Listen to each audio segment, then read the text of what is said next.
전 우주적 세상의 구원과 회복을 위해서 이 세상에 우리를 파송하시는 하나님의 방법으로서 이 주기도문에 하나님이 하실 일과 우리가 마땅히 감당해야 할 몫이 있는데요. 이 주기도문에 나타난 우리가 마땅히 감당해야 될 몫은 과연 무엇인가에 대해서 오늘 알아보고자 합니다. 마태복음 6장 9절부터 13절까지 말씀이 주기도문인데요. 우리가 다 외우고 있는 것입니다. 여기 보시면 13절의 마지막 절에 나라와 권세와 영광이 아버지께 영원히 있사옵나이다. 아멘. 이 인간의 전 우주적 역사를 주관하시는 하나님의 시각에서 보자면 이 말씀은 이미 이루어진 것입니다. 아멘. 왜냐하면 세상의 시작 때부터 모든 순간이 하나님한테는 언제나 현재입니다. 우리가 바라보는 영원이라는 것은 하나님은 항상 현재이시다 이 뜻입니다. 우리가 인간은 시간을 순서에 의해서만 알 수가 있습니다. 이를테면 내가 아침에 일어나서 세수를 하고 밥을 먹는다. 이를 순서에 의해서만 압니다. 그러나 하나님은 아침에 일어나는 거, 세수하고 밥 먹는 이 모든 순서를 전체로, 통째로, 동시에 아십니다. 성경의 역사, 그 드라마를 써가시는 작가이신 하나님은 이 세 가지 사건을 과거, 현재, 미래를 거꾸로 선회해 갈 수도 있고 또한 동시에 경험할 수도 있습니다. 그러니까 이거는 소설의 작가이신 이 역사의 드라마의 작가이신 하나님과 우리 인간의 시각의 차원이 다르기 때문입니다. 그러니까 하나님은 전체를 한꺼번에 다 보십니다. 이게 무슨 말씀이냐면 우리 하나님을 믿는 자 그리스도인은 시간의 눈으로 그 영혼을 바라볼 수가 있습니다. 하나님의 시각에서 시간은 흘러가는 것이 아니라 공간과 시간의 그 지점, 그 순간순간 전체가 하나님의 손에 의해서 움직이게 되는 것이거든요. 그래서 인간의 자유의지라는 것은 우리 인간을 향한 하나님의 사랑의 그 깊은 신비요 비밀입니다. 왜 하나님께서 우리 자유의지를 가지고 이미 하나님께서 다 이루어 놓으신 일에 우리를 파송하시냐면, 왜냐하면 사람이 홀로 설 수 있도록 하는 게 하나님의 참된 계획이기 때문입니다. 자, 오늘 마태복음 6장 9절부터 13절 말씀을 다시 한번 자세히 훑어보도록 하겠습니다. 이 마태복음 6장에 보시면 특별히 우리라는 단어가 계속 반복되어 나옵니다. 11절에 오늘날 우리에게 일용할 양식을 주옵시고 우리가 우리에게 죄진 자를 사하여 준 것 같이 우리 죄를 사하여 주옵시고 우리를 시험에 들게 하지 마옵시고 다만 악에서 구하옵소서. 나라와 권세와 영광이 아버지께 영원히 있사옵나이다. 이렇게 말씀하고 있습니다. 우리라는 단어가 계속 강조되어 나오는데요. 이는 기도를 요청했던 제자들에게 가르치신 기도이기 때문에 우리는 당연히 우리 같은 제자에게 하신 말씀이 아닌가 이렇게 생각합니다. 그것은 말하자면 믿는 자와 믿지 않는 자를 구별하는 예수 믿는 사람들이 가지는 신자의 1차적인 정체성입니다. 그건 당연한 것이지만 요한복음 17장에 가시면 조금 다르게 표현되어 나옵니다. 요한복음 17장 18절부터 23절에 나오는 예수님의 기도의 대목에 후반절에 보시면 아버지께서 내게 주신 영광을 내가 그들에게 주사오니 이는 우리가 하나가 된 것 같이 그들도 하나가 되려 함이니이다 하시고 난 다음에 마지막 절에 아버지께서 나를 보내신 것과 또 나를 사랑하신 것이 그들도 사랑하는 하신 것을 세상으로 알게 하려 하심으로소이다 이렇게 말씀하고 있습니다. 근데 우리가 이 세상에 살다 보면 세상의 삶의 현장에서는 믿는 우리가 말하자면 타종교인, 무종교인 사이에 섞여 살고 있습니다. 그래서 그들의 어떤 고통에 참여하기도 하고, 그렇죠. 코로나의 그 고통에 참여하기도 하고, 또한 그들을 돕기도 하지만, 반대로, 거꾸로, 역으로 우리가 그들의 도움을 받기도 합니다. 이러한 모순과 이 이중성을 우리가 이중성 속에 어떤 근원이 있을까요?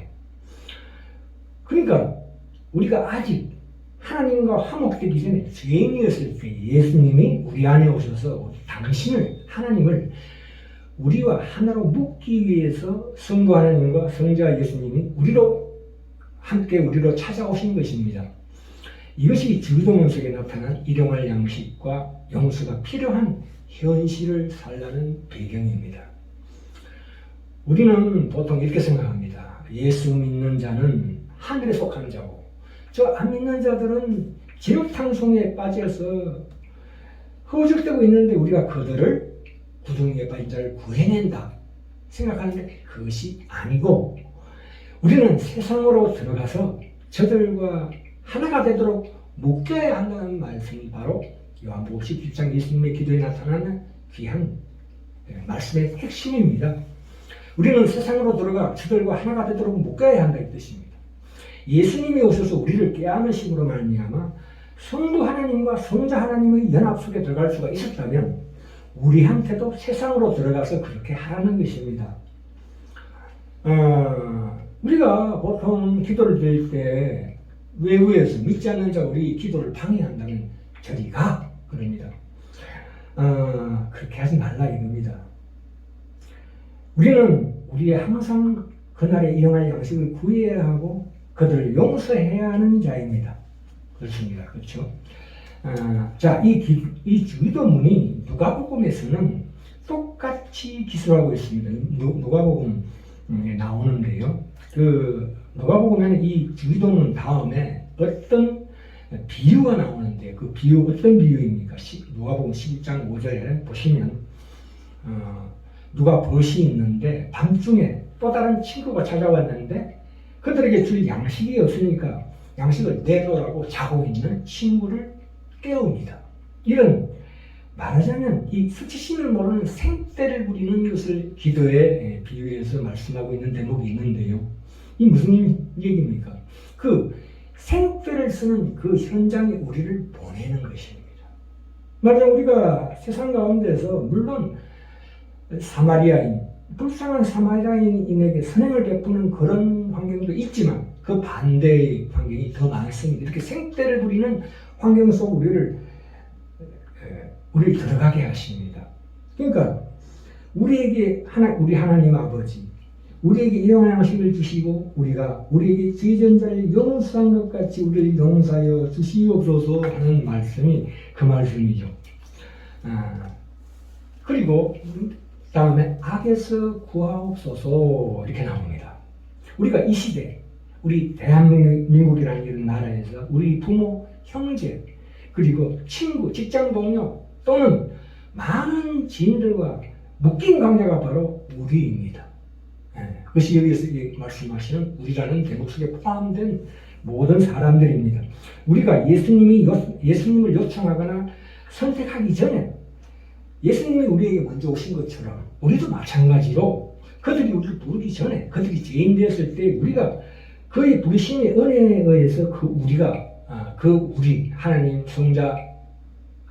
성부 성자 성령 그 우리 안에 우리가 들어갔듯이 우리와 묶인 자를 불러내시기 위해서 우리를 그 억울하고 생떼 부리는 현장, 그 우리가 감당 못할 현장에 파송을 보내신다 이 뜻입니다.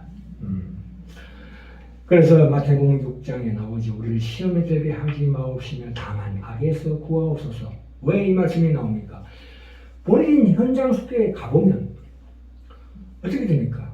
우리가 그들을 도우러 갔지만 오히려 우리가 반대로 도움을 받아야 하는 입장이 됨과 동시에 참으로 우리가 하늘에 썩는 미랄같이 우리가 저들에게 삼켜지는 그런 삶의 현장에서 살게 될 수밖에 없다는 것입니다.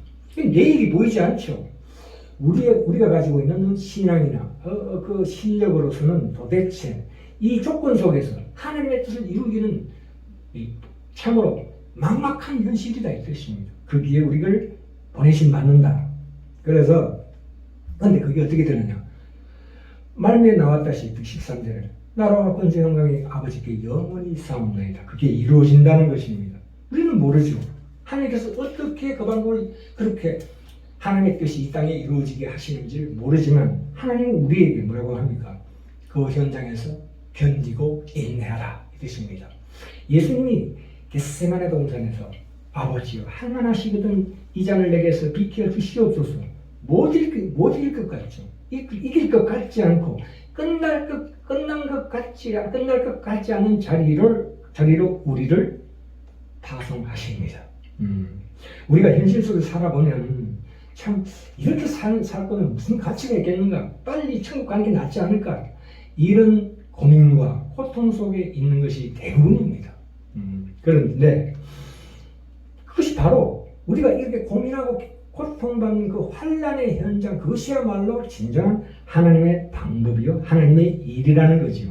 예수님이 그 답답하고 막막한 현실을 사셨고 오늘날 우리에게 신자들도 마찬가지로 부름을 받고 있기 때문에 동일한 말하자면 십자가를 지는 삶을 살라고 하나님께서 말씀하시는 것입니다. 자, 이와 유사한 상황이 구약에도 나옵니다. 구약에 보시면 왜 근데 하나님께서 구약에서 똑같은 상황이 나오는데요. 특별히 출애굽기 3장에 보시면 모세가 80세 때에 하나님께서 모세를 부르십니다. 그래서 모세가 거부합니다. 아니 제가 누구간데 나오지요. 출애굽기 3장 11절 12절에 모세가 하나님께 고하되 내가 누구간데 바로에게 가며 이스라엘 자손을 애굽에서 인도하여 내리이까 하나님이 가라사대 내가 정녕 너와 함께 있으리라. 네가 백성을 애굽에서 인도하여 낸 후에 너희가 이 시내산에서 나를 섬기리니 이것이 내가 너를 보낸 정건이라 이렇게 말씀하고 있습니다. 아니 이 말씀을 보시면 내가 정녕 너와 함께 있으리라. 내가 백성을 애굽에서 인도하여 낸 후에 너희가 이 산에서 하나님을 섬기리니 이것이 내가 너를 보낸 정건이라 이렇게 말씀하시는데 이게 말이 안 되는 대목이죠. 왜 그런가 하면 이것은 증거가 아니라 예언입니다. 그렇습니까? 미래에 일어날 예언입니다. 그러면 지금 당장 우리가 일어나기 전에 내가 이 일을 성공할 어떤 증거를 제시하는 것을 징조라고 하지 일어난 나중에 다 끝나고 나서 그래서 그 결과를 얘기하는 것이 그걸 징조라고 하지 않습니다. 그렇죠? 하나님이 이 일을 있을 줄 어떻게 우리가 압니까? 네가 가서 네 백성을 인도하여 이 산에 와서 나에게 경배할 것이니라. 이렇게 말씀하시는 것입니다. 그러니까 이것은 되고 나면 그렇다는 이야기입니다. 하나님은 말씀을 그렇게 항상 하십니다. 또 이사야서 7장에 가시면 그 북이스라엘과 남유다가 갈라졌을 때 유다 나라 아하스 왕 때에 아람 왕 르신과 북이스라엘의 왕 베가가 연합군을 형성해서 유다를 치러 옵니다. 이 소식을 들은 아하스 왕이 전전긍긍하고 있을 때에 하나님께서는 이사야 선지자를 보내가지고 아하스에게 염려하지 말라는 위로의 말씀을 보냅니다. 걱정하지 마라. 르신과 베가는 불타다 놓은 부지갱이에 불과하다. 너희가 이긴다. 그럼 우리가 이길 것을 무엇으로 압니까? 그랬더니 그 증거를 이사야 7장 14절에 나옵니다. 뭐라고 말씀하십니까? 주께서 친히 징조로 너에게 주실 것이라. 보라, 처녀가 잉타하여 아들을 낳을 것이요 그 이름을 임마누엘이라 하리라. 이렇게 말씀하십니다. 아니 처녀가 잉태해서 아이를 낳는 사건이 언제 일어납니까? 이 사건 이후에 800년 후에 나타납니다. 근데 지금 당장 급한 것은 지금 내일 전쟁을 해야 되는데 참으로 답답하십니다. 하나님 말씀을 그렇게 하신다 이겁니다. 이 말씀은 이사야서 17장에도 나옵니다. 아수르 왕 산헤립이 유다 왕 히스기야를 치러 옵니다. 그때 그 군대 장관은 랍사게를 보냅니다. 그래서 이거 완전히 도저히 살아날 방법이 없습니다. 왜냐하면 예루살렘을 에워싸고 유다를 포위해서 계속 조소를 합니다. 비아냥거립니다. 너희 하나님이 어디 있는 애를 쓸 때에 하나님께서는 이사야를 보내셔서 이렇게 예언을 하십니다. 똑같이 걱정하지 마라. 너희가 이긴다. 네가 승리한다. 이길 정도가 무엇입니까? 이사야서 37장 30절에 나옵니다. 왕이여 이것이 왕에게 징조가 되리니 이제 예언하시는 거죠. 징조가 아니라. 금년에는 스스로 난 것을 먹을 것이요. 아니, 지금 전쟁 끝나지도 않았는데, 이제 시작하려고 그러는데, 우리가 이겨야 그 금년에 스스로 난 것을 먹지요. 근데 이렇게 하나님께서 이렇게 말씀하십니다. 제2년에는, 몇 년까지 얘기하시네요. 거기서 난 것을 먹을 것이요. 또 3년에는 심고 거두며 포도나무를 심고 그 열매를 먹을 것이니라. 참, 어떻게 해야만 이길 수 있느냐를 묻고 있는데, 지금 하나님께서는 이기면 생기는 이야기를 계속하고 계십니다. 그러니까 이기고 나서 싸움을 하는 것이죠. 말하자면. 요즘 러시아, 우크라이나 전쟁을 하고 있는데, 글쎄, 이 전쟁이 어떻게 될지 모르지만 이미 이긴 전쟁이죠. 누가? 겉으로는 우크라이나와 이 러시아가 전쟁을 하고 있지만, 우크라이나 뒤에는 누가 있습니까? 유럽과 미국이 있습니다. 말하자면 이기고 난 다음에 이제 싸우는 싸움이죠. 죽어나는 사람은 누굽니까? 우크라이나하고 러시아예요. 참 기가 막힌 전쟁입니다. 요즘 전쟁은 참 드론, 하늘로 날아다니는 드론, 자폭 드론을 활용해서 전쟁을 합니다. 옛날의 전쟁하고 완전히 상황이 다릅니다. 자, 우리가 이 상황을 어떻게 할 수가 있습니까? 우리가 이 싸움을 어떻게 해야 되느냐 걱정하는 우리에게 싸움을 이기고 난 다음에 생기는 결과에 대해서만 하나님께서 항상 말씀하십니다. 아까 서두에 말씀드렸죠. 하나님은 과거, 현재, 미래를 통째로 보시고 그것을 인도하십니다. 그럼 우리가 해야 될 일은 무엇입니까? 그 속에서 하나님의 뜻대로 사는 거지요. 모세가 하나님께 구하되 내가 누구한테 바로에게 가며 이스라엘의 자손을 애굽에서 인도해 내리니까 내가 함께 있을 것이다. 그 말씀입니다. 그래서 이사야서 아까 30장 30절 32절 사이에 그 말씀을 하시고 마지막 절에 뭐라고 나옵니까? 만군의 여호와의 열심히 이를 이루시리이다. 이렇게 말씀하고 있습니다. 하나님은 늘 이렇게 말씀하고 계신다고 말씀드렸습니다. 이렇듯 하나님은 그 우리의 지금 현실에서의 싸움에 대해서 염려하고 있을 때 이 싸움을 이기기 위해서 우리가 무엇을 해야 되냐? 하나님은 과연 우리를 도와서 어떻게 하실 거니까 물을 때 하나님은 아무 대답도 하지 않으십니다. 묵묵부답이십니다. 왜요? 이미 그 결과는 하나님 손에 있는 것이거든요. 그러면 지금 현재 우리가 당하는 어떠한 상황 속에서도 우리는 그것을 버티고 인내해야 합니다.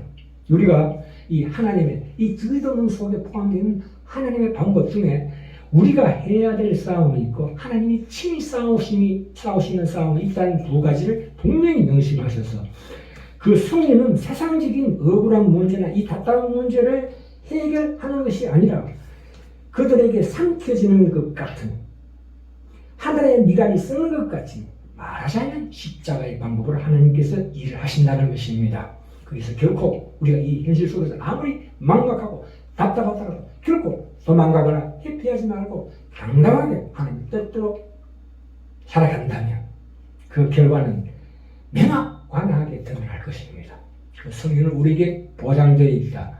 이렇게 이해하시면 됩니다. 마지막으로 로마서 8장 20절 21절에 나오는 말씀이 있습니다. 제가 읽겠습니다. 피조물이 허무한데 굴복하는 것은 이 전우주적인 그 구원과 회복을 위해서 그 바라는 것은 피조물도 썩어짐의 종로를 살면서 해방되어 하나님의 자녀들 우리들의 영광의 자유에 이르는 것이니라. 이 자연계는 물론 모든 이 사람들에게 우리 믿지 않는 사람들도 신원하고 있는데 그 속에 우리가 하나님의 말하자면 자녀로서 주 예수 그리스도와 동일한 반면에서 우리가 그들을 구원하러 파송되는 것입니다. 가루소말 속에 누룩이 있는 것처럼 비록 눈에 보이지는 않지만 시간이 지날 때 결국 그 부풀어 오르는 하나님의 놀라운 영광을 우리가 체험할 수 있을 것입니다.